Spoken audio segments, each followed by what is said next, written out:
Welcome to the Salty Bulldog, the podcast that's losing its hair out of frustration.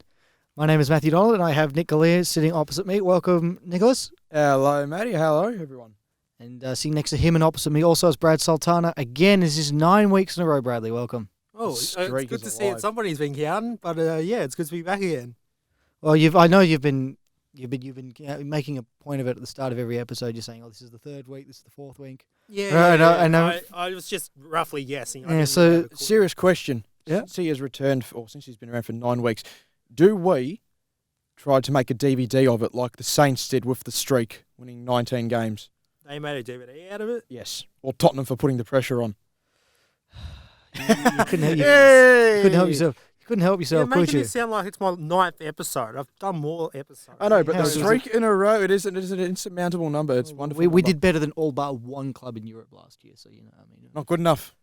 I have no idea what you guys are talking what does that about, make so yeah. Manchester United then, Nicholas? Not good enough. Yeah, exactly. Oh, the Schalke, not even going to bother. Hey, well, let's veer away from the talk of soccer and The other football. we'll talk about the podcast actually because we've moved back. Now you'll have noticed in the last few weeks that the recordings have probably been a bit echoey. We're back in our old studio with soundproof walls now and actual microphones. Where the heck was our actual first episode again? It was in those. Was it It was in those study rooms in the library. Yes. And because it was, these studios were closed at the time. Mm-hmm. And then as soon as they opened, we moved right in, and now it's just sort of a case of, well, whenever they're open, we're in here. So if they were echoey the last few episodes, we do apologise. It's because we couldn't access these studios. But now we can, so we're back. So the audio is much clearer. The football, though, is as murky as ever in terms of not knowing what's going on. I think that's a Bruce line right there. You were probably waiting for that type of comment. Me? You were leading right into that. Was I? Murky paths and all that thing. I think you were. That infuriates me. Only Bruce can get away with that. You just get the feeling he's wanting to jump on me at every opportunity today, don't you? Well, let's look at the weekend. We'll get straight into it. One of us was actually at the game. He's made up for not being able to watch the Port game. Now he's got the wood on us. Yeah, I guess. Very nice. It's all up to you today's episode. So Brad, you're going to take over. You're going to tell us everything that happened. Were you able to watch any of it? Yes, I was. Okay, I watched most couldn't of the see game. anything. Okay. I did watch most of the game. Obviously, I didn't have as good a view as Brad, who actually found himself on the telly a couple of times as well. Yeah, thanks a lot, Matt, for pointing that Oh, out. no, that's quite all right. So how was Brisbane? Well, aside from the game, I thought it was an absolutely brilliant place to go to. Start of August. So I flew in on Saturday night. So woke up Sunday, obviously. Glad to hear. Watched The Simpsons until 12 o'clock, as we were talking about before the show. In the morning? Yes. Sorry, in the afternoon. In the afternoon. Yeah, 12 at midday. And headed off to the game. So walked from the hotel to the Gabba, which was about 45-minute walk each way. You guys just had that weird look just then. Indeed, we did. I didn't say anything. No, I didn't say anything either. He just had this look on his face he like, did. what? I'm saying, why didn't you watch more Simpsons? Because they finished. It went on to American Dad. You put it after on that. Encore. And then, American. yeah, we all don't like American Dad. That's boring. Odds on American Dad getting a mention in this episode as well. Would have been. Who would have thought that? Who would have thought it? Because Family Guy was on early in the morning too, so I watched that too. Royalties coming in. Yep, we're in now. Anyway, so the most important thing here, got to the Gabba, the ground, and most of our listeners probably haven't been to the Gabba if you're based here in Victoria. I actually like it a lot. I reckon it's better than Giant Stadium because, Matt, you've been to Giant Stadium and you know what it's like. And we've both all been to the SCG, especially this year. Oh, yes. And the SCG, I think, is an absolute crap hole, to be honest, but that's just my take on it. For the other footballing code, God, it does not work. No, just this, as a stadium as it is. It's just, it looks like it's past its time. It needs to be upgraded. I guess we'll have to probably see the other. I think it's stadium, probably ANZ maybe next time. Okay, so I've been to ANZ Stadium, full house, for a soccer match a few years ago. Actually, had Tottenham, and believe it or not, Nick, we did win. Yeah, good man. Great atmosphere. It was a good stadium. The SCG, not as good an atmosphere. I think we need to. I think you've got to be fair and watch. I'm trying to be as fair as possible. Yeah. I'm just giving my honest opinion. No, and that's fair enough. That's what you really feel. I just think it would be for me, it would be unfair to make an opinion on the ground until I see it host a match that it was designed for. So either a cricket game or a footy match. Yeah. I think for soccer, with a different type of ground, I'm just it's a talking bit about difficult. the facilities in there, though, from experience. I thought they needed to be a little bit updated. Yeah. For And cricket, it is glorious. I didn't actually mind the SCG all that much, apart from the quality of the spectacle. In terms of the ground itself, I thought. What it about was the people that were sitting in front of us? We're not going to go and talk about that Well, again. All right. We've been down that path. All right. Um, So back to the main part of the story, Yep, I'd back say. to the Gabba. The Gabba, I honestly, if we have the chance, I want all of you guys to come up and watch maybe a test match during the summer or something. That I It would is love to really, do. really good there. I'd very much be in favour of that. Yeah. If they had a day-nighter again, perfect. Because the We'll temperature talk about was that later. Yeah. Yeah. Temperature is about 23 degrees, sunny day, no clouds in the sky. But the grounds, I was pointing out to you guys, as soon as the sun went down, it started dewing up quite a bit. And after the game, we ended up getting onto the ground because it's the kick thing. Mm-hmm.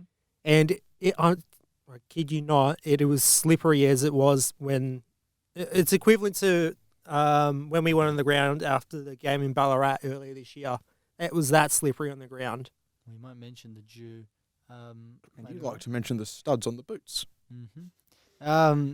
But as a spectacle, how did you see the match from as a spectator?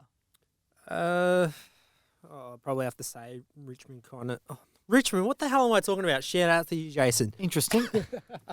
Don't recall them having much of an impact on Sunday's game. No, Brisbane, I reckon, dominated about 75% of the game. That's interesting. I saw it very differently. We only played one proper. We Yeah, converted, I should say, on one Yeah, quarter of footy. yes, and I think that's the key. Converted in one Converted, quarter, yeah. but I said I didn't see a lot of it, but I kept listening How to much radio. of it? That was going to be my next question. How much did you see, Nick? I of was the game? able to probably listen to portions of the back half of the first, maybe the back half of the second, and all of the fourth. I said I was having to write up a match report. So in other words, So- you probably shouldn't have listened to the whole game, and then we could have won. Because the third quarter is the one we actually converted and started kicking Oi. their asses in. I'll have you know, I have seen, how many wins are we on now? 9. I have seen 7 of those wins and have only seen 3 or 4 losses of the 10. That's when I attend a match. 3 or 4 of the 10. 7 wins and 3 or 4 of the 10. 3 or 4 of the 10 losses. Remember That was you right. telling me that If last it's 7 week on the wins and train. 4 losses, then it's not of the 10, is it? Yeah, 7 wins of the 9 and 3 or 4 losses of the 10 we've had. Okay, so you needed to Work clear that out. up. Yeah, you needed to clear that up. That's when I attend an actual match. When you attend an actual match, I see. So you're telling me you should have gone on the weekend? Well, I was hoping you'd pay for my ticket like you didn't for the Port game, but it didn't, Yeah, didn't funny. have to happen. Funny that. Yeah, it only cost $17.50 to get in the ground. Fantastic. There's GA as well where I sat. Yeah, no. Front row, right next to the that's it. cheer squad. That's Oh, good. by the way, so in the bay next to us, or next to where I was sitting, was the cheer squad. In the row behind the cheer squad there, Scotty West was sitting there. Interesting. Scotty West. Yeah, thought I'd point that out. Now, his kid Riley didn't play in the VFL. So I'm No, wondering, was but he he match was a day travelling emergency, Yeah, that though. might have been. Might have Yes, been yes, that. yes. Yeah. Wasn't going to play, but he's just probably just there again for Yeah, the... just in case someone got injured in the warm up, which has happened in the past for sure. All right, well, let's look at some of the numbers of the match. It was an 18-point defeat, 14-14 to 11-14, trailed by as much as 43 points in the third term. Shouldn't have. As Brad said, the six goals in the third term, that was where we really started to make our move and started to convert opportunities. I put it to you guys that this was our most frustrating loss of the season. Yeah, We've had worse If Gold defeats. Coast wasn't there, I probably would have put it. And we've had defeats to inferior opposition. I think this was a game where we were playing better than a top side. I reckon for the most part of the game we were the better team, but it was just missing opportunities that cost us. Go back to what I saw through my eyes, and that was, I think it was a lot of wasted ball movement that we had.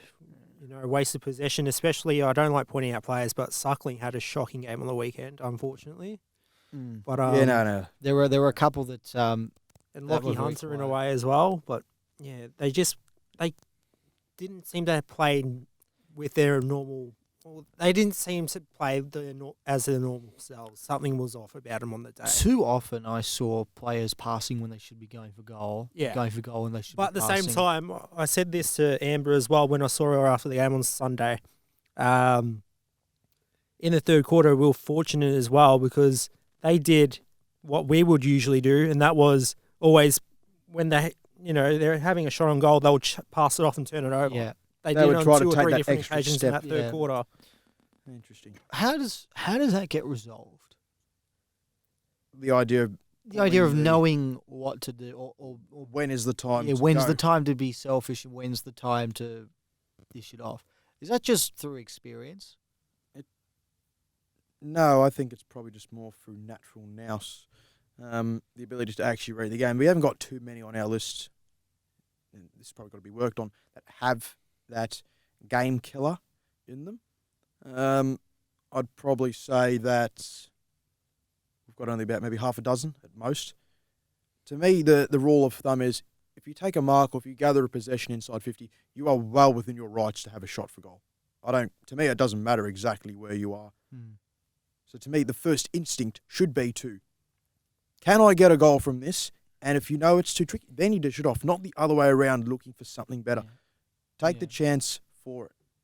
And there were too many occasions when I saw passes that were fair Not enough on? to make them. No, fair enough to make them, Okay, yeah. but they didn't hit the target. And they were simple kicks and they were simple hand passes and they didn't miss the target. And then that puts that bloke under pressure who has to pass it. And his pass also misses the mark. And then you've got someone who rushes a shot and it goes through for a point.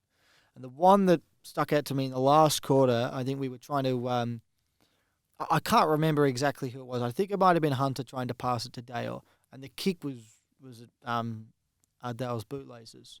He had to pick it up. He couldn't go back and have the shot. So he had to pick it up on the bounce. And then he was under pressure because he had two blokes around him. And then he hand passed to Shaki, who was under pressure because the pass wasn't very good to Shaki, who snapped the point. And then Brisbane went up the other end and got a goal. And I think the same thing happened again in the last quarter with Hunter kicking the point.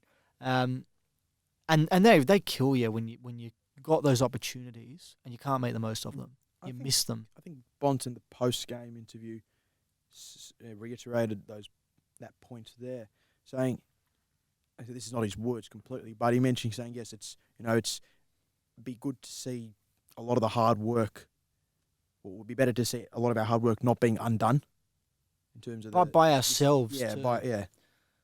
I mean, it's interesting how it's it goes about it's a case again of the better side on paper. More possessions, more inside 50s. We got beaten the contested possession count, but that was a bit of a concern. It's not really our go anymore though. No, we seem to know when to go in that regard, not just have Brisbane's with good, our possession, with our contested possessions. It seems now we're more going on quality, not quantity, than what we used to. I thought the Lions were pretty good from what I heard. I said I couldn't see it. They were good. They were better than. They were clinical. They were pretty good. They were good, Brisbane. But I still think on the balance of the match we deserved to win. But we just butchered so many opportunities, and it wasn't just the chances where we didn't score. It was the opportunities where we did, and we kicked 2 goals 8 in the first half. We keep 5 points in the first quarter as it was. Yeah. Now, question: what was? I only saw Sam Lloyd apparently got a point just before the end of three-quarter time. What was that bit of play? I don't know. I just know he got a point. he hooked it around the body. He probably had more time than he realised. Hodge got back on the line and touched it through. So what was it? Was it a mark? Was it a set shot? It was a that snap. turned into a snap. No, it was snap. a snap. General play. Okay. But he had more time than he realised. He rushed it. He got on line, but he could have got more on the kick. He And could that have would cleared have the brought line. it back within 10 or 11 points. I think it would have been 12. 12. I remember that points. point because we were about to go up and celebrate. Like we were literally about to yell out and celebrate, and then we just looked properly, and then Hodge got his fist on it. Yeah. I think they reviewed it as well, but it was clearly touched as Yeah. well. So yeah, That was frustrating as well. That would have been really nice to have got one more. It was just a frustrating performance because there were so many opportunities to win it, and we did not take advantage of them. And then when Brisbane had their opportunities, they made them count. I mean, I know it's 14-14, but they kicked a lot of behinds in the last quarter when the game was. They should have just really about punished gone. us there, but they didn't. They So just seemed to fortunate in a way. Yeah, they seem to convert chances when they needed to. Like they got a goal in half time, and then they got a few goals at the start. They of got the a lot of third the term, big moments in that. and a few goals at the end of the first term. It was just a really frustrating day, and it puts us in a difficult position for finals now, and because even though we remain only the one game outside the 8, we've got that massive percentage gap as well. At the same time, I look at Port Adelaide's run on the way home. It's not necessarily the hardest draw in the world neither. So Sydney, Sydney, Freo North, round and Freo. 23. Yeah, So that Freo game will Well, be the North and the Freo game interesting. will be interesting. They should North at beat Marvel. Sydney. North at Marvel. Where's the Fremantle one? Perth, I think. No, Adelaide. It's Adelaide. Okay. The Crows play in Just Perth, I look believe. that up, but we No, the Crows play against us. I can't even remember what I'm talking Yeah, about. no, you're right. So that's fine. I putting aside our result, I thought, and people might think this is a bit weird, but I thought the results went for us in a different way. I thought in the context of us trying to go as high as we can, it was beneficial. The only problem is it still kept more teams in the hunt. Yeah. But those same sides are coming up against each other again in the next week or two, as for us. But you've got Hawthorn, who's now they're probably just about officially removed from the race as of the Saints. One more loss and then I think they're just about. life support, so I mean, they're only mathematically a chance. in other words, they're done. They're two games out. They've got a percentage that's slightly better than ours. They're going to need to win all 3. They're going to need to win them convincingly. This is both Hawthorn and St Kilda.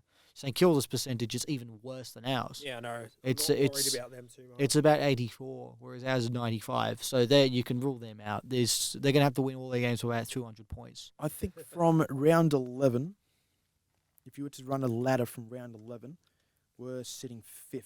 Which is So since when we've started to, since the bye. yeah, probably since the bye. We've improved our. I'm going to include. We've the improved. bye, but yeah, We've improved over the first half of the season. yeah, we're so sitting 5th Yeah. in that regard. The Lions are sitting top in that time. Not surprised. No. Well, they've won 7 on the trot now. 7-1 for them on that individual thing. The Bombers are the ones that are sitting on that Ladder. they made up ladder 4th. So, but this is where people sort of go, oh, but Brisbane is such a 8th on that. Brisbane is such a good side. Why should we be frustrated at a loss? We took it right up to them. We only lost by a small margin. They're such a good side. We're only a developing side. Why should we be They frustrated? are also a developing team, but they're They're further along the. they're further. track They than us. whilst we went in the mode of 15 and 16 and parts of 17 with screw it, let's see what we can do. They were still going about their business in the lower trenches. So that means they were able to undergo a full rebuild and complete what has to. Now people think, oh God, progress is always linear. It never is. It Mm. never is, to be honest. There's peaks and there's troughs. Yes, but there are time frames where you can work out, and you can probably see it with the group that, this is the start of the rebuild and this is the end of the rebuild. Like, for instance, when did you guys first think that we officially, I'm not talking now, I'm talking from, a decade back or so, when did you think we first officially made the decision to ourselves saying, yeah, that's it, our time's up, time to reload? Yep. Round. 2012, I reckon. Mm-hmm. And Wait, which it's year are already, we talking about? no, those things, yeah. When do you think was the time that we admitted to ourselves? No, Yep. which era are we talking about? The beverage. Yeah, let's go the Rocket era. first. Okay, the Rocket. era. So what was it for you? Round 2011, when we lost to West Coast by about Round 100. 9, that was. round round 9, 11, sorry. we won against the Crows. So yeah, But yeah, no, the round West Coast. round 9 against West Coast, we lost by about 123 points. Yep. That was the funeral And the of that start of that team would have probably been that Brisbane game in 2005, the first one. The start to give them that belief. So then that era Yeah. was there. That was a 6-year shot at it, and we made 4 finals. After that, the McCartney one, that was a rebuild, but it wasn't properly Never done. really went anywhere. No, It showed signs that it could amount to something, but it just never got going. the Beveridge one, the first few years of Beveridge, wasn't exactly a rebuild at all. It was just what we had at the time. It was a Went revamp. Yeah, they said rebuild is the word, but there's several different Yeah, pathways you can rebuild take. is the umbrella Yeah, that like Hawthorn are doing a rebuild, but they're not exactly. They are doing Topping like up with other. they're doing a rejuvenation. They're doing a very, very different, untraditional branch of rebuilding. It feels like a Brisbane of that 2010 sort of era, Yeah, as opposed to hold firm, rebuilding. to hold ground, not to win. Yeah, consolidate. But that's another matter. When did you think we first did it under Beveridge? Round 1, 2018, after the Giants loss. Oh, I would have went Round 5, 2018, after Freo, for me. No. Probably No, I think I got that. probably right. last game of 2017. I reckon. I think we're probably closer to it actually, Brad. Because if we were still in the mode of winning flags, do you think we would have chopped Cloak off with a year to run? If we were still trying to win, we would have backed the group that we had, That's a good point. as well as not retaining Cramry. Well, I think Cramry was finished. Yes, I know, but the point So, is, back yeah. yourself for that to still do those things. Well, I mean, look, if you kept those, I mean, it meant, you had to give up someone, and the form Honeychurch was in at the time, you couldn't really afford to get rid of him. And he was the last man signed on. Yeah, in he that was the regard. Bradbury of that 2017 sort of list. I think it was round 1 2018 because I think a lot of people thought, oh, the premiership hangover, there's a possibility that was just it. Next year they'll bounce back and they'll be fine. And then they came in and they got belted by the Giants. And then that week they dropped Biggs, premiership player. They gave a debut to Ed Richards. I think that's when the penny dropped that week that, oh, hang on. No, this isn't a hangover. And for the last thing, I don't want to elaborate too much. We'll go more into the game and the coming match. Mhm. But and when do you think here have we finished that version of the rebuild, the one in terms of building the team we want? Now it's the next stage of that umbrella category rebuild, where it's now time to go. Are we at that stage yet? When have we already reached it? Not yet. I don't think so. I think we're still in that. I think if you're looking at it from a if you're looking at it from a Peter Road to Rodney era, of Rodney Eade era rather, I think we're still in that round 1 to round 7 2005 mode. In that we're there and we're tracking nicely, and we've got a couple of wins, but there's nothing there that says to me just yet that we're ready to go. That we haven't had that win yet. No, I'll go against you. I think we're just about ripe. Well, when did you think it happened? What game do you reckon it Where to me was there? the term of that version of the word rebuild in terms of pumping games into kids and stuff. Where was the when did that rebuild end? complete? Yeah. In terms of when I thought we found, for the most part, 14, 15, 16 players that, this is the group, and then the rest of them will complement them. I would probably say, good God, let me think, who we play the first 2 rounds? No, not that one. I would have probably thought the second Pies game. Even though it was a loss. Even though it was lost, I think that's the one that we said, this is the side we're taking. Well, I don't doubt that if you define completing the rebuild by finding a core group of players, And that doesn't have as to being- take 5 years. If you have the pieces already there, you can go quicker. now, if that's your definition of a rebuild, then no, I say we're there. My definition of a rebuild is slightly different. It's when the team that core achieves something that makes you believe that they're a group that can go all the way. And we haven't had that win And for yet. them, for the group, it was when we went to Melton. It was the Port game, incidentally, for the group, not to us, but Yeah, for the yeah, group. we still think that there's Yeah. probably one more, an actual in terms of a win. There is one more. It could have been this week had the group done it against the Lions. It would have been this week, yeah. I think it also won't be this. To get to this win, it won't be this week. If it has to be a landmark achievement, it has to be in the final 2 rounds, I think. Well, if we win the next 3, we're definitely in finals. So it's still the ball's still in our court. I I mean, mathematically it's possible, but you can't see us winning the next 3 games and missing out. No, I don't think that's actually. I think that actually can't happen. I think if we do win the 3, Well, if Adelaide, Unless Port Adelaide win all 3. if Adelaide win if Adelaide win the other 2 games, they'll finish ahead of us on percentage. So like mathematically, it's possible. But if we Adelaide win the other 2 games, yes, Yeah. Yes. and seeing the percentage in that, But they've got the Pies and they've got the Eagles. They got the Eagles this week, and hopefully they get That's flogged by to be Tingle. actually Yeah, very- Optus Oval. Optus But Stadium. still, like mathematically, very much possible that we can win 3 games and miss out on finals. But in theory, it's very unlikely. I know that we've undergone some changes and stuff the past couple of years, but I think I'm pretty confident that we're right and ready to go for next year in terms of making a big impact. What about this year? We're good enough to do something, but not in that. Do you think we can? Do you still think we'll make finals? I can't remember what No. you said last week. You No, don't think we'll make finals? but I still think that we would have had more to give than a potential side like the Crows that could make finals, or the Bombers. If we get there, we'll actually do some damage. I think we can probably, as a best case, get very close to a semi-final victory at this current point. Next year, I'm expecting bigger things, and I think we're good enough for it. What do you reckon, Brad? Can we make it We've this year? got the pieces that trouble a lot of sides. I think. Oh, the hell with it. I think we can. I reckon we can. get I still think we can, but I think mean, we in can. the I off just think we'll fall short. in the off season, they have to work on the forward craft, not just the goal kicking, but the forward craft has to be worked on.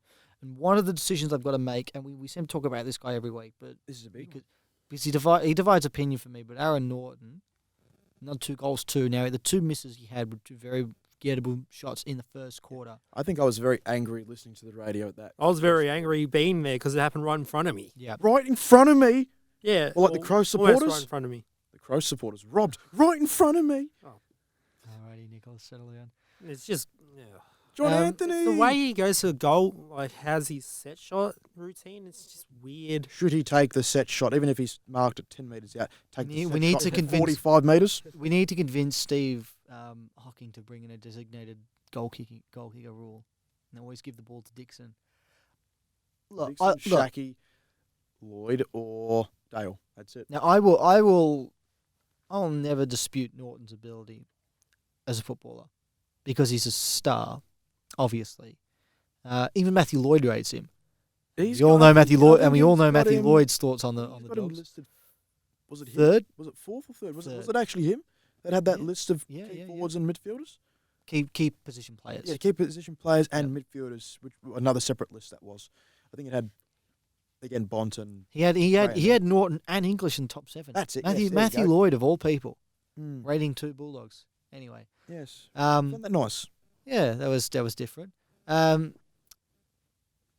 Kicking for goal though, kicking it set shot. I'm not going to bother with general play. Let's not allow that to impact it because they're always harder shots.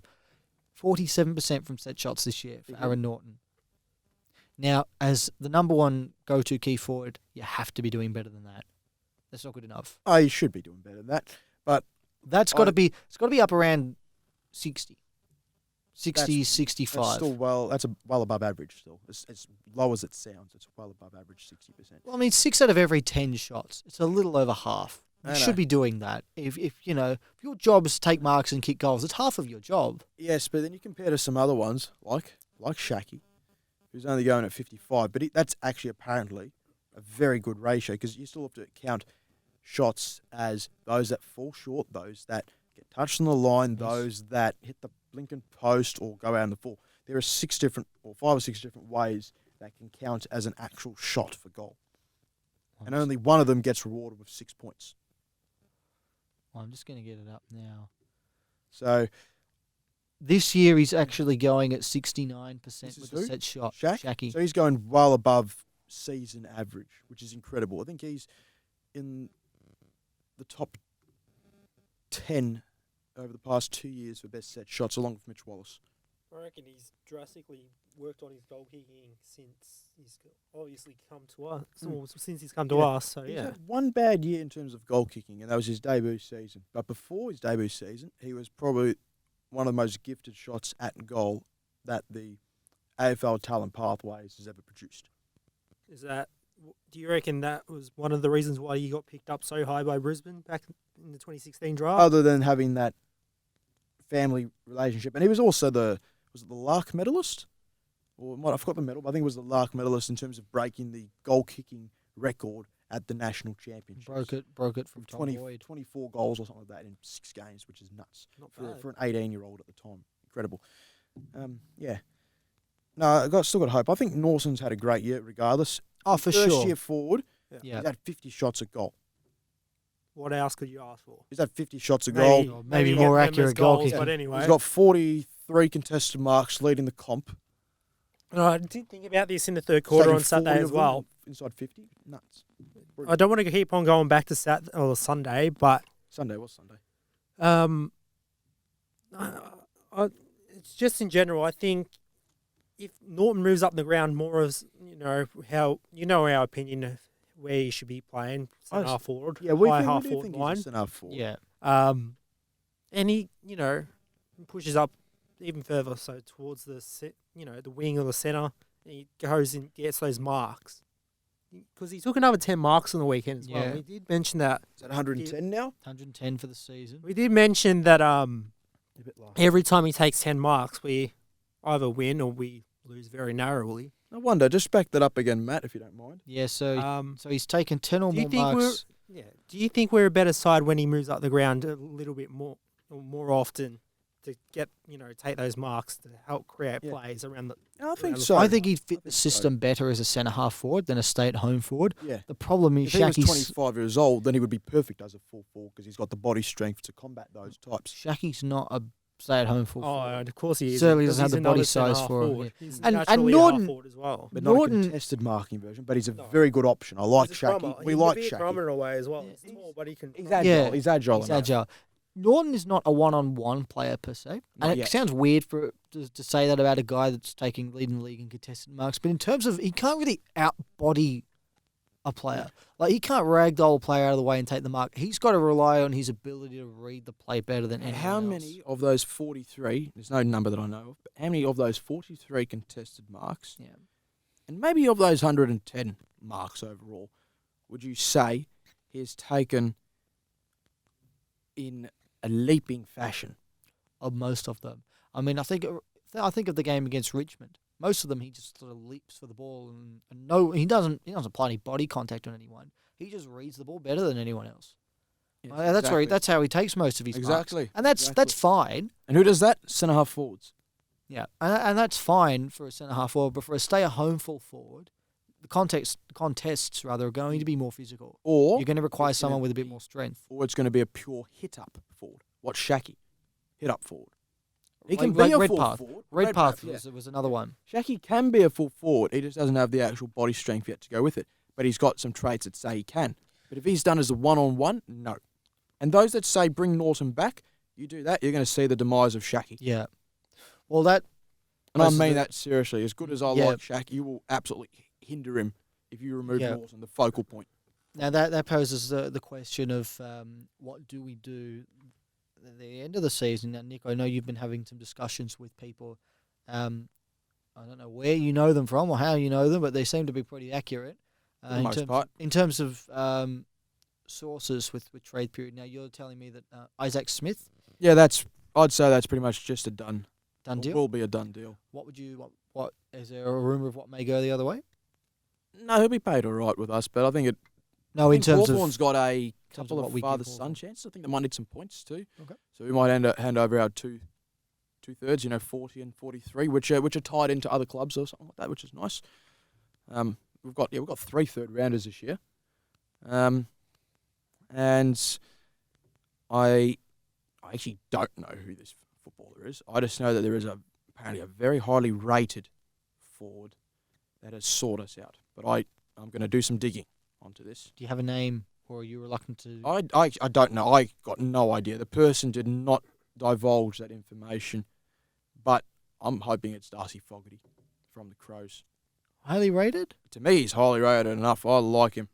See, when you say highly rated, there's highly rated in terms of what they currently do. I like what what he they can do. might He'd be a very, very good fit for the actual full forward position. Genuine full He's forward. so young in his career as well. He's only a It's second-year perfect. player. Yeah, He's only a second-year player, but he's got the mongrel and it would absolutely destroy the heart out of the Crows to do that. So if there was a chance, So he's Or- not one of the recent players that's re-signed an extension. no, he yet, had or- an extension last year, of course, to 2021, so it'd have to be overs. But if it comes to this, would you be willing to throw this year's first-round pick for Keith and Fogarty? Would Give you it a guys? crack? Would you Why guys not? do that? Keith obviously out of contract this year, and we have almost made him our number one priority apparently, and Fogarty till the end of 2021. Would you do that, Matt? You sound pretty happy to do so, Brad. I'm very happy to do so. Yeah, what's there to lose? I'm only thinking about with if you want to trade 2 third-rounders for Smith and you want to trade a first-rounder for Fogarty and Keith. Yes, So that would be a it. pair. Yes. Okay. Only that. Other than that, it's a mid-second for Keith, and that's about it. The only issue, if you give away too many draft picks, we've got, and I keep forgetting his name. No, that's for next year. Don't worry about it. Yeah, but Jamara. Jamara, yeah. Ugal Hagan. Yep, that's it. Very good, man. Ugal Hagan. Yep. Now Played a he's couple of games at the Greater Western Rebels in the NAB League. now we don't want to talk him up, but he's obviously immensely talented, Top 10 pick. and you want to hold on to points for him. So you just wonder whether if you give up all these draft picks this year, do you compromise having the opportunity to gain more draft points for next year? I think we'll do that because you're allowed to go into debt in terms of draft picks. I don't know how much, but you've got to make up for it, obviously, the year later. But I'd be also trading next year's first round, even if he is going to be in that range, because, well, what's the point of burning a first round pick on a kid when you can trade that first round pick for someone that's ready made and then just using a bunch of second and thirds to get the first round pick? Well, that's. I'd be a doing good that point as well. entirely. Yep. And I mean, especially if we're going to be where you suspect we may be next year in terms of a side that is challenging, go out there and bring in a big fish. Yes, we know that we've got the huge cap. We've for that. got I cap wish I knew who space. that person was. I really do. I'm pissed off I don't. That person. That particular forward. Do you have any idea, like a state, perhaps? No, I just got maybe my hopes. What would you think if it was not exactly per se key forward, but let's say Gunston? Not really. I Doesn't think really his fit best our days are system. his best days are behind him, bro. Do you think he plays a shaky role? Yeah.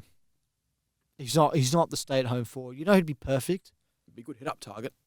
Tom Boyd. He'd be perfect for what we need right now. Pick It's a 7 in shame. the draft. Yeah. Pick 10 in the draft. Yeah. Nah, he's got to nominate. But yeah, I wonder how. Do you know any words how he's going at Norwood? Tracking all right. I think he's played a couple of games, kicked a couple of goals.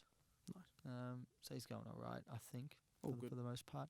But that's what I'm curious about as to whether you compromise yourself, because if Jamara continues his form, And keep an eye on Josh Wrench too. Josh Please keep an eye on him. He's only 16. is he in academy as well? I feel like he is. He's only 16. He's 195 and he's about 93 keg.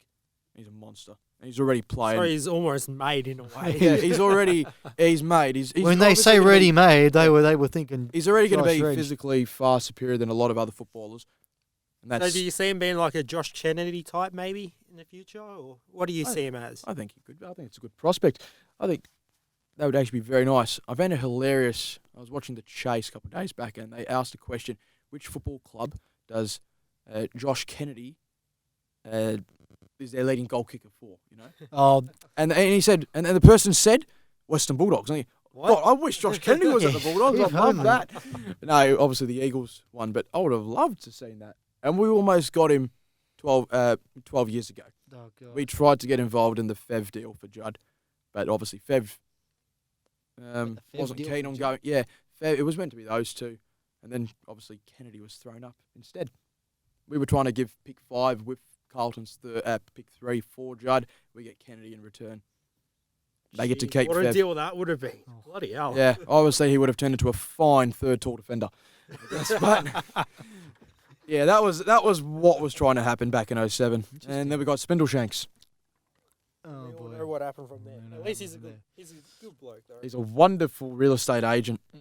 At least he stuffed up the match-winning move in the elimination final, which gave us the impetus to win the flag the year later, Nick. And the cap space to get in. And Suckling. So who thank you, Jared who Grant, contributed for helping us win the grand final. contributed nothing to the grand final. You mentioned physically superior, Nick. And Yeah, that's my little bit of a concern. Not the concern in that regard, but in the sense of he's going to beat up on some people now, and can you get a proper reckoning? Admittedly, he's 16, so in 2 years' time, when he's playing against men his own age, Well, and he is no. playing against men older than him too. Okay. But you mentioned physically superior, and there's another name that comes to mind when I hear those words, and the name is Marcus Bontempelli. Now, what an extraordinary game Only he had on physically the weekend. superior. Well, many things come to mind when I think of Marcus Bontempelli. Goat. No, not quite. Think shorter, bolder, and Shorter, Older. bolder. Are you trying to Older. describe Gary Ablett Jr.? no, No, I'm he's trying trying to to say describe Nathan Gary. Lyon. Nice, Gary. Nice, That's Gary. the Gary. How the Ah, hell- yes, the right one. You weren't comparing Bont to Gary Ablett Senior? I said junior. I mean, Junior, the other. I mean, neither of them are fit to lace the Bonds laces. But Yeah. anyway, Bontempelli, 35 disposals, 7 tackles, got the goal in the last quarter. 14 disposals, Bradley, in the third term. was Yep. not When the named game in was the on the team of the week. Somehow, What hear- team of the week are you looking at? Campbell Browns. Yeah, stuff him. There's a reason why he couldn't get a game at Hawthorn in his latter years. So he goes to the Gold Coast and gets, we all know what happened from there. Took out his own teammate. apparently AFL News trade rumours didn't have him in their team of the week either. Who did they have, I wonder? Apparently, Cloney? apparently Jade Gresham had a ripping game on the weekend. Oh, And, you uh, sure and- that's not from that AFL stats trades and what rumours page? Jason Graham also had a really good match as well. Apparently, and there were a couple of others too. Brett Peake played one of his better games. Do yourselves a favour and have a listen to the Sacked podcast Yes. featuring Scott Waters and the Saints. I've been meaning to get around to that one. Yeah, no, I really want to actually. So that's in 2012-13. It's very interesting. Now, Very different. now Bontempelli picked up 9 votes from the coaches. Yep, on the 5 weekend. and 4, obviously. He is now, with 3 rounds to go, leading the Coaches' Votes Association. He's overtaken Tim Kelly. 88 votes Bontempelli is on. Kelly's on 86. Do not promote this, but he is $10 still for the Brownlow. for the Brownlow. Bet responsibly. Gamble responsibly, Gamble of course. responsibly. I've seen a lot of Brownlow predictors. He's not near any of them, and I have no idea how. Dark horse. He's got to be close when the whips are cracking. I mean, who gets the 3 votes on the weekend, realistically? Ooh, I mean, the only player I can... probably it'll have to be Bond, I reckon. If not, it'll have to be Mitch Robertson. Yeah, that's It'll the be only very, very line. close. That's the only Brisbane line that would get it. I mean, there were 3 lines who played all right. Cameron kicked 4 goals. Cameron were all over the back ones though. Yeah, Goals. Is that Rob- right? Pretty yeah. much. So Robinson. hard running to get there, or just a bit of Just being in the right place at the right time. aha. Yeah. Interesting. Stephen Martin had a good game, but as did English. What do you think about this? Our top 3 ball winners, their top 3 ball winners. These numbers are slightly wrong, but I think our 3 guys in Bonds, McRae, and was it Dunkley? Yep. They totaled around 115 to 120. Well, Brisbane's- Brisbane got 45. You didn't even bring that up yet. No, not yet. 45 touches. Bond And- got So 36. 111 disposals between And them. Brisbane's top 45, 3? 35 and 31. And 70 odd? Brisbane's top 3. What, on the day, or you reckon On in the day. general? Oh, this is just ball winners. Just Yeah, so Jared Berry had 25, Yep. Robinson 24, And line? and Not Li- Lyons, Neil. Neil only had 20. Martin had 21. Ah, so there you go. Neil So- wasn't even in the So top what's 3. the top 3 So overall? the top 3 is 50. They didn't have 50 possessions. But Sorry, 50 plus 21, so 71. 71. So 50 more touches by our top tier mids, and that's unfortunate, isn't it? That's 50 more opportunities to do something with it, and at least, oh god, that's annoying. Actually, that they weren't able to do as much as they should have. You got some stats on Lockie Hunter there. You wanted to have a conversation about Yes, Lockie you Hunter. got the site though, so let's bring them up. You're going to like these figures, Brad. Well, he didn't have the best game of the weekend. I said that at the start. No, Yeah. but a very, very important player to our game plan. More of a system player than and a role player than an actual genuine gun, but he's our best and fairest winner. So, integral piece of the team. I will get this up. It's just a case of finding it at this stage. Okay, so when Hunter has 2 or more clearances and 6 or more contested possessions, we have a record of 9 wins and 3 losses. When he has less than those numbers, we're Namely- 0 and 7. And what are those figures when he has less than exactly specifically? Does it just show that? So when he has less than 2 clearances Thank you. and 6 contested possessions, we're 0 and 7. When he meets those numbers or surpasses those numbers, we're 9 and 3. It's weird. Well, it's not obviously down to one person, but that's really strange to see that. Of all things, he's our barometer. He never really should have been. No, but it says how important he is to the team. I wonder if I feel like Hunter's had a down season this year. Can you get his actual match figures against the Lions, please? Just so we can line them up against those. 18 disposals, 3 tackles. So how do they match up against those contested? All right, so what did he need? He needed 2 clearances, 6 contested. 6 contested possessions, And we got from him this week. 1 contested possession, 0 clearances. All right then. There you go. That's obviously not always. I wonder what it would be like in those 3 losses, that he's actually reached those. Taylor, who were those losses against, I wonder? This year, so let's have a Yeah, look. get to the yellow website, Stats Our League, everyone. Very good website, as is Stats Insider for goal accuracy for the past 2 years. Okay, so one of those was against Fremantle when he had 3 clearances and 7 contested possessions. Okay, yep, in a round loss. 6. Round 6, yep. It happened again against West Coast. He had 4 clearances. Oh, wait, no, sorry, my mistake. Not reading the wrong line there. Against Collingwood the second time, he had 4 That clearances was and 9 contested possessions. I don't think that's not down to him, but that's just purely the team just pissed that game away, much like I think they did against the Lions. Yep. And the third one? Third one, I'm just trying to get this one up now. Can't seem to find anything for it. If I'm to guess, I'd be guessing the Cats game. Don't know why, but I'm guessing the Cats game. Not the Cats game, no. Alrighty.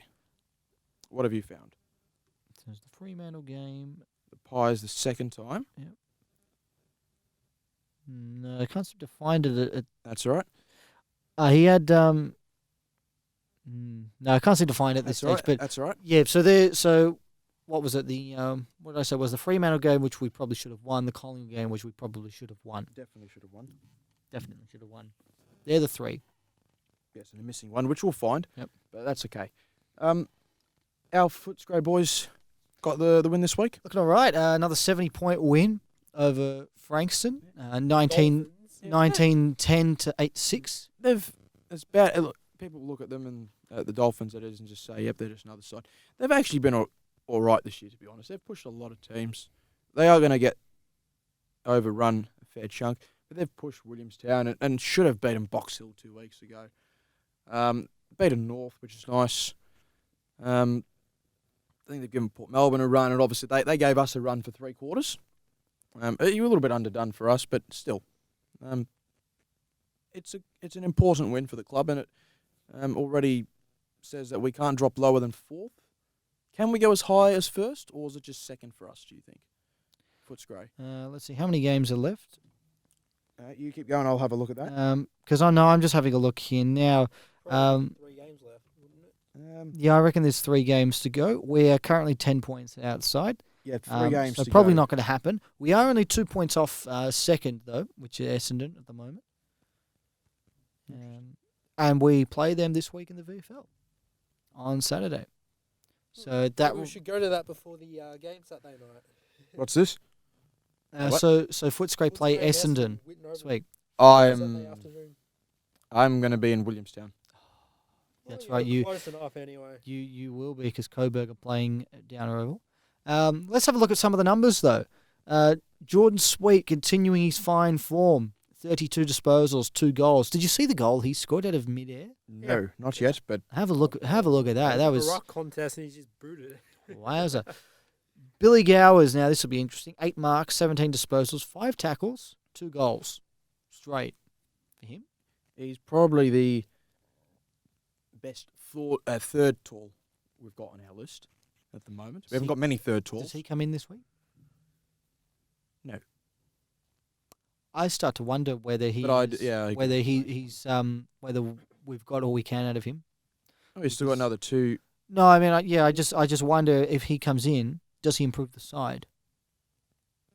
Because if you can't get him in the side when he's fit and playing well and kicking goals, I start to worry. I think there's nothing to worry about. Not with him yet. Not at all. Because we can see with these rookies, sometimes it can end very quickly. It can end very quickly. Very quickly. I think he's still got important roles to play. Lucas Webb back in the side. I don't know if he's been playing at all of late, but he was back in the side this week. At the very minimum. Oh, look at that. Keep going. 20 disposals and a goal for him. Will Hayes, 17 disposals and a goal. He was actually named in the squad of 26 when Taylor Duray pulled out on Friday. Yep. We look very fragile down back without him, don't we? We do. I keep saying he's the Matthew Boyd of the side.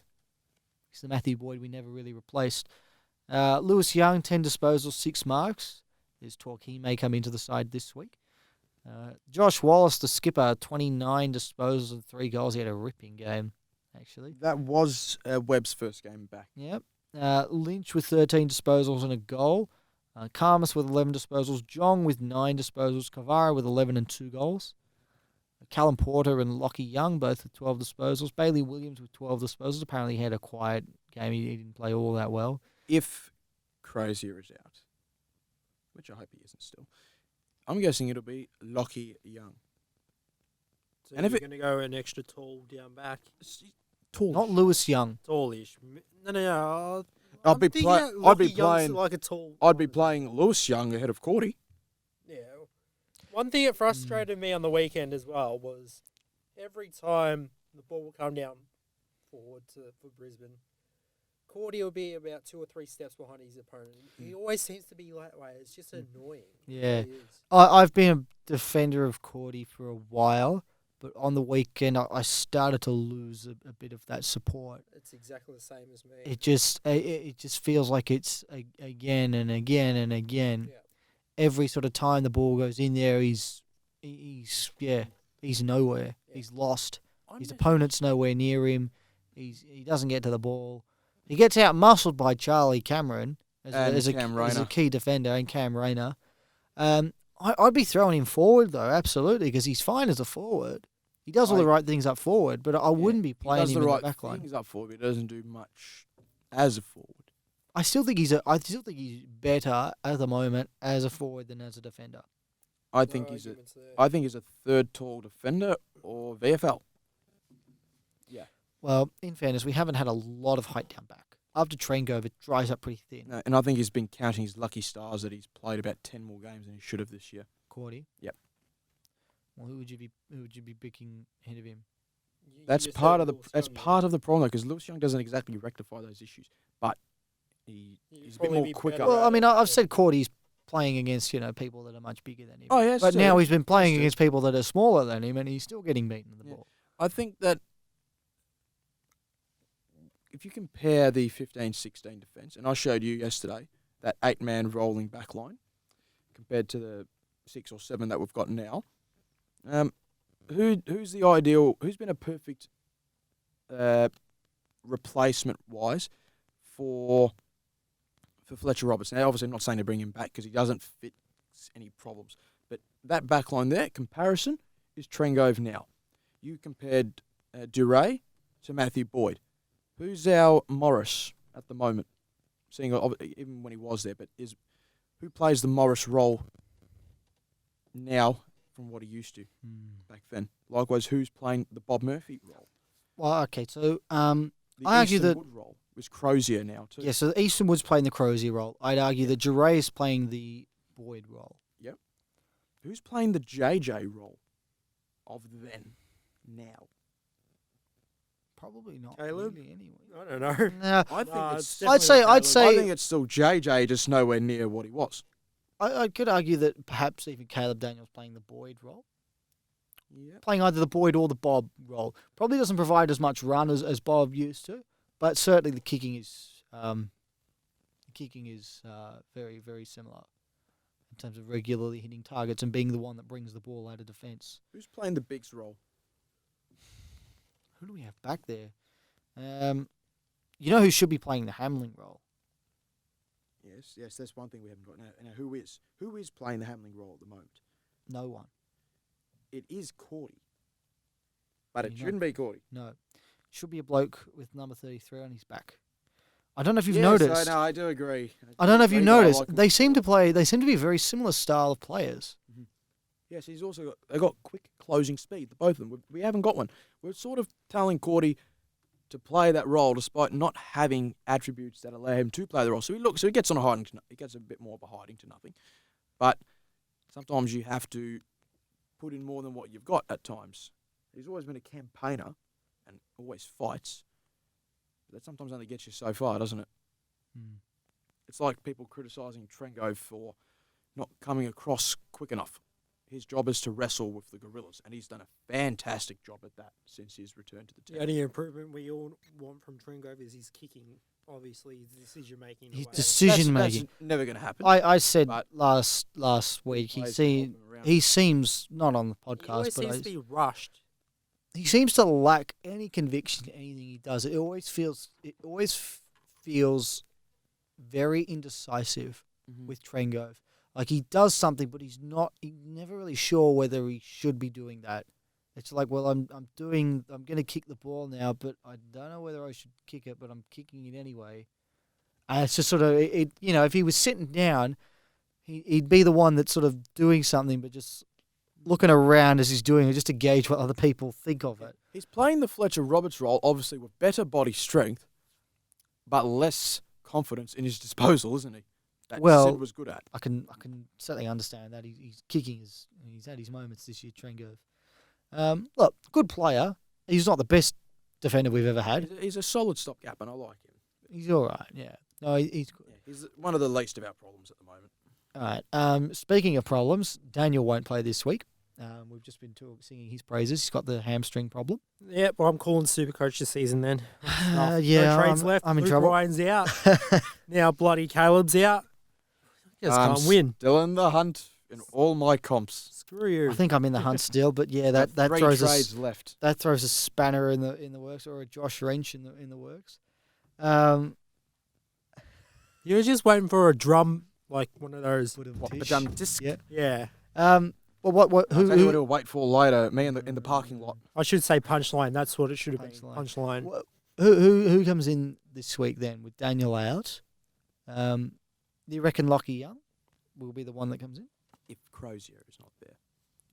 Well, Daniel. Crozier may. Daniel definitely won't. If Williams isn't the one, obviously he didn't have a great game, but if he isn't the one, we know that his papers are probably stamped, but they are officially sent to South Australia. He'll be going home, which is a shame because I don't mind him. Yes, no, I agree. The other one to come back is Toby McLean. Is From the Hams. He didn't play on the weekend. No, but is he right to come back? Oh, he should be. Yeah, he did play on the weekend. Sorry, my mistake. He did too. But I was making a point about. Oh, he did too. Yeah. Yeah. I was making a point about this, whether he was coming back too soon. People were telling me to trust the medical staff, and I trust the medical staff. But Daniel was rushed back as well, and now he's injured that same hamstring again. I wonder whether he was brought back a bit too soon. I think it was probably 1 week too soon. I think 2 weeks for a hamstring. 3 weeks, okay. Yeah, I can see, if it's not a serious hamstring, I can see why you can come back from that within 3 weeks. 2 weeks seems a bit. What was his early. return? Melbourne game? Freo game? I think it was Daniel's the fight return? back. Daniel's return was the. Might have been the fight back game. He I missed think it- Geelong, He missed Geelong and he missed the game after that. so that's Melbourne. That's Melbourne. So it's So it Freo. was the one after it. So Oh, he No, returned. the St with- Kilda one. He returned Oh, for the St Saints. Kilda yeah, game. there you go. We've got the Saints game. Yeah, thank you. So I wish I did not remember that Saints game. no, we don't want to remember that. Yeah, that's football though. So who comes in then? Let's just assume Daniel's the only out. And it's not Bailey Williams that comes in. That to me means Richards goes back to play line breaker, and it means possibly Riley coming back in the side. Yeah, McLean goes back higher up the ground, and Riley to the pocket. Yeah, I'm happy for that. I think at the moment I'd be happy for that. You wouldn't want McLean to play in the pocket and then bring in, I don't know who you'd bring into the midfield, but No, we don't need to fix up the midfield exactly. In terms of bringing in, I think we just move around. Shuffle Shuffle players the around. players we've got. We've got the players in the mid already locked and loaded. We just don't have a proper forward pocket pressure player. so you don't bring in Gowers, you don't bring in Kavara for that role. Cav. I think it's too no, late we to- do. I did want, but I think it's still something going. Let him be right. I think it's too late in the season. Next to debut year him is the anyway. year for Kavara, though. No, It is next year for him.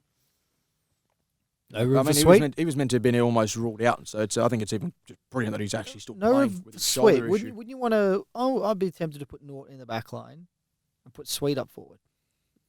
Cannot run after game. We've already. Well, that's fine if he's just stay-at-home forward. Yeah, Doesn't have to do a lot of running there. Yeah, I know. He can take the stoppages there for English. The thing with moving Norton back is we've already invested so much into him. Yeah, in the I get forward that. blocks. And I've We said can't to you- just keep on going Yeah, backwards. and I've said to again. you, what the hell happens to Shaki? Disaster. Well, if you've got if you put another big fella down there, Yes. We'll go all in with him and see how it goes. And I think it's working Sweet's out all right averaging at the what, moment. 2 marks a game? Not even 2 marks a game in the VFL this year. well, he took he took 3 on the weekend. Brilliant. No, Well, if he takes 3 marks I inside like him, 50, though. there's 3 goals. I like him. I think he'll be a very slow burn. I do think he'll have to bide his time whilst English is with us. But I can definitely see clubs come the end of next year knocking on his door He's starting to become the Tom Campbell of the club again. already in 12 12 months. yeah, 12 months, yeah. And Well- Campbell's got an extension or had an extension at the Roos, so he's there next year at least, which is nice for him. Well, I think that just about takes us to the end. I know there was a lot more we actually wanted to get through today. Nick's got one more thing that he wants to bring up. Yeah, I know we had a lot to. There was a lot we wanted to talk about, but there was a lot we had. But there was a lot we needed to talk about with each of those things as well. So Feels like it's a longer episode today too. yeah, we just hit about the hour mark. Still waiting for Nick to get this thing I- up on his phone. I think the VFLW Western Bulldogs, I think they've also just genuinely qualified, which is nice. For the finals?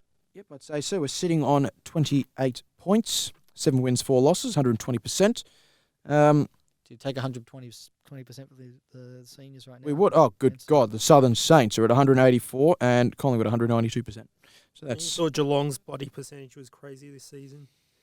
Geelong's in this comp Still is 100 101. Oh, in this I'm comp. talking about in the AFL though. Were they still 130 or something like that? I don't rate them at all. But- Yeah, nobody else does. None of us doggy supporters should rate them anyway, especially if we're beating them. Yes, that's a scary thing. For them, anyways, the problems all come from the bye. What happens in the first week of finals? The bye. They're doomed. And that was what you got there, Nick? Yeah, no, it's nice to see the girls are actually pinching course. around. They got not all of them, of course, from our actual AFLW side. In Blackburn, I think she's been rested for a few games and such. I'm just looking through the leading goal kickers, and it just breaks my heart to see Jamie Lambert leading the goal kicking with 20 for the Pies, and she was with us for the inaugural season.